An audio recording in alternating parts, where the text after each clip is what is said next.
સમગ્ર રાજ્યમાં તારીખ 1/4/2026ના રોજ રાજ્ય ચૂંટણી પંચ દ્વારા અખબારી યાદી જાહેર કરી અને સ્થાનિક સ્વરાજ્યની ચૂંટણીઓ જાહેર કરવામાં આવેલ છે। એ નિમિત્તે આપણા મહેસાણા જિલ્લામાં પણ જિલ્લા પંચાયતની 42 સીટો માટે, 10 તાલુકા પંચાયતની 212 બેઠકો માટે, મહેસાણા મહાનગરપાલિકાની 52 બેઠકો અને 5 નગરપાલિકા પ્લસ 1 વડનગરપાલિકાની પેટા ચૂંટણી એમ થઈ 161 ટોટલ 467 બેઠકો માટે આપણા સમગ્ર જિલ્લામાં નગરપાલિકા, મહાનગરપાલિકા, તાલુકા પંચાયત અને જિલ્લા પંચાયતની ચૂંટણીઓ યોજાવા જઈ રહી છે। વહીવટીતંત્ર તરફથી પૂરતી તૈયારીઓ કરી લેવામાં આવી છે। આજે આપ સૌ મીડિયાના મિત્રો મારફત એક પ્રેસ કોન્ફરન્સ દ્વારા આપને વિશેષ માહિતી પણ આપવામાં આવેલી છે।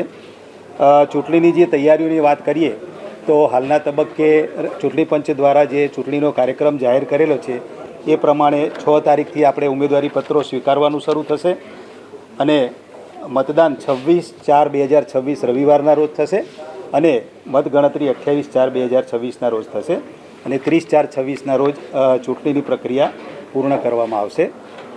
અત્યારે જે મેં વાત કરી એ પ્રમાણે અલગ અલગ જે ચૂંટણીલક્ષી કામગીરી કરવાની હોય એમાં આદર્શ આચારસંહિતાનો તબક્કો અગત્યનો હોય છે।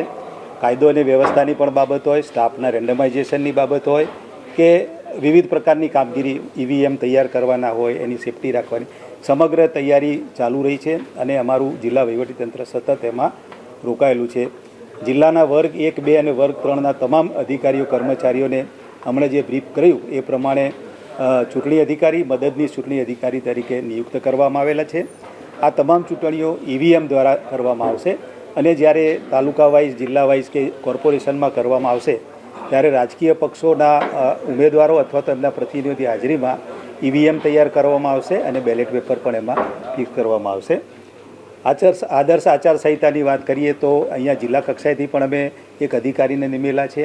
દરેક ગ્રામ્ય વિસ્તાર માટે તાલુકા વિકાસ અધિકારી, નગરપાલિકા વિસ્તાર માટે ચીફ ઓફિસર અને મહાનગરપાલિકામાં ડેપ્યુટી કમિશનરને નિમણૂક કરેલી છે અને રોજ જે કંઈ આચારસંહિતાની બાબત હોય એની કાર્યવાહી કરીને ચૂંટણી પંચને રિપોર્ટ કરવામાં આવતું હોય છે।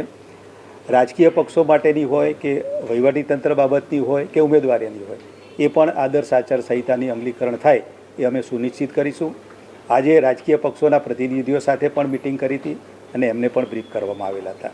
ટૂંકમાં જિલ્લામાં અત્યારે તમામ પ્રકારની ચૂંટણીની તૈયારીઓ ચાલી રહી છે।